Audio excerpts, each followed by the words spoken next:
नमस्कार, news 18 India देख रहे हैं आप और मैं हूं आपके साथ शिवानी पांडे। रूस और यूक्रेन के बीच चल रही जंग अब तीसरे विश्व युद्ध की तरफ करवट लेती हुई साफ देख रही है और खबर है कि रूस के राष्ट्रपति ने उन तमाम मुल्कों को बड़ी चेतावनी दे दी है जो यूक्रेन को मदद कर रहे हैं। पुतिन का कहना है कि अगर किसी ने इस जंग में यूक्रेन का साथ देने की कोशिश की तो वो दुनिया के सबसे घातक हथियार चला देंगे। और राष्ट्रपति पुतिन ने दुश्मन देशों को आगाह करते हुए ये भी साफ कहा कि रूस किसी भी स्थिति से निपटने के लिए बिल्कुल तैयार है।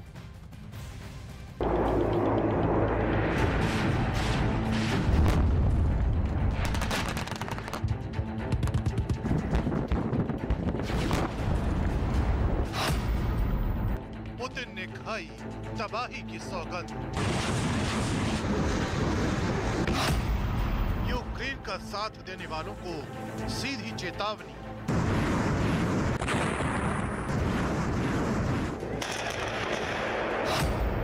दुनिया का सबसे घातक हथियार चलाने का प्रण।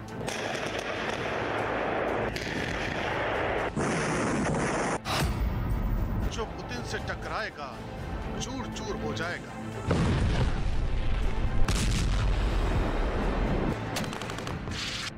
रूस की ताकत पूरी दुनिया के लिए रहस्य का सबब है।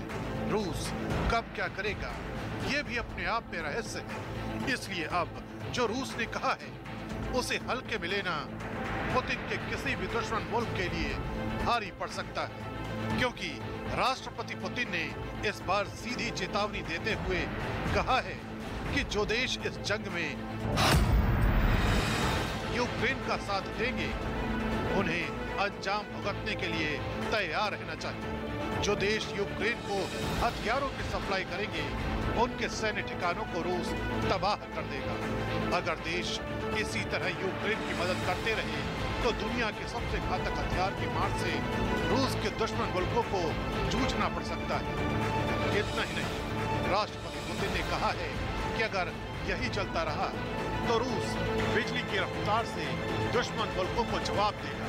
Потому что любовь к родине – одна из ключевых основ российской государственности и важнейшая ценность для нашего общества, которая неизменно проявляется в решающие для страны моменты.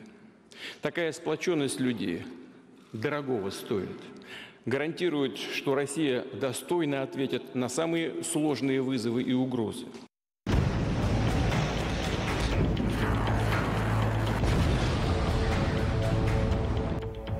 हालांकि पुतिन ने हथियारों की जानकारी देने से इनकार कर दिया, लेकिन यूक्रेन की मदद करने वाले देशों को आगाह करते हुए ये भी कहा कि रूस किसी भी चुनौती से निपटने के लिए तैयार है। राष्ट्रपति पुतिन के इरादे इस जंग को लेकर कितने खौफनाक हैं, इसका अंदाजा ऐसे ही लगाया जा सकता है कि उन्होंने रूस की संसद में इस बात की शपथ ली है कि देश के सैन्य अभियानों के लक्ष्य को हर कीमत पर पूरा किया जाएगा। इतना ही नहीं, इस दौरान पुतिन ने कहा कि यूक्रेन के अलगाववादी इलाकों के निवासियों को सुरक्षा की गारंटी देते हैं।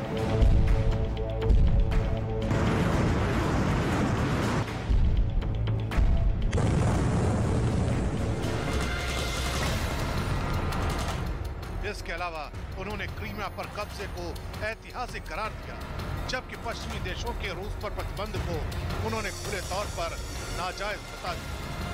Чтобы на историческую перспективу гарантировать мир и безопасность жителям Донецкой и Луганской народных республик, российского Крыма и всей нашей страны.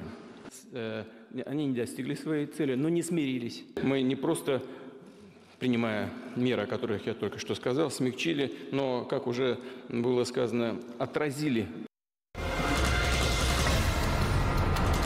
पुतिन के इन खौफनाक इरादों के बीच नेटो ने भी अपनी सैन्य कार्रवाई को तेज कर दिया है। खबर है कि नेटो ने स्लोवाकिया में एयर डिफेंस सिस्टम पैट्रियट की तैनाती कर दी है।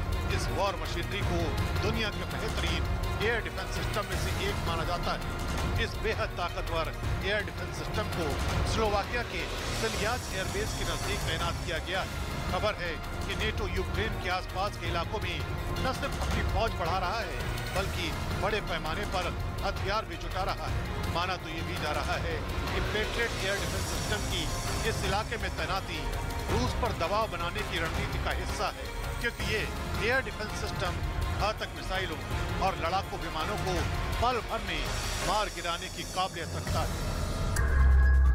यही नहीं, ये 100 किलोमीटर दूर तक अपने दुश्मन पर आसानी से निशाना लगा सकता है और जैसे ही इसे खतरे का पता चलता है, पैट्रियट करीब आधे घंटे के भीतर हमला करने के लिए तैयार हो जाता है।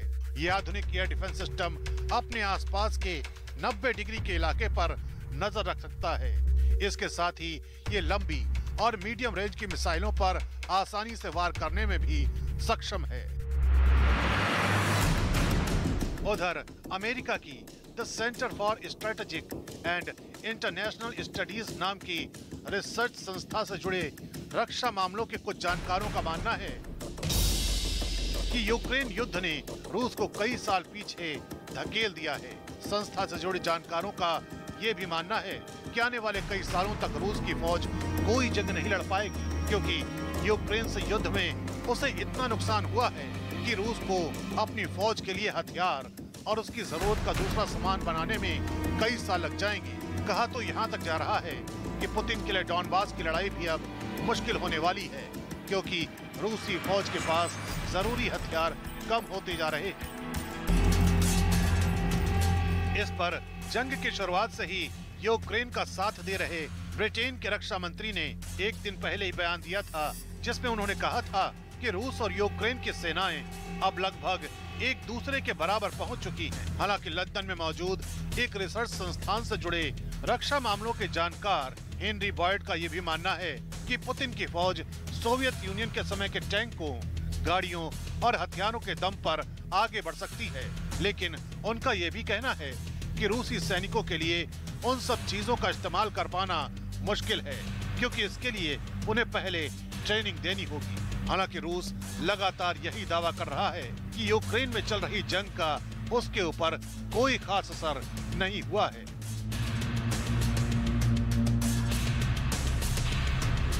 और वहीं रूस और पश्चिमी देशों में टकराव अब और ज्यादा बढ़ता जा रहा है। रूस ने कुछ और देशों के प्राकृतिक गैस सप्लाई को काटने की धमकी दे दी है।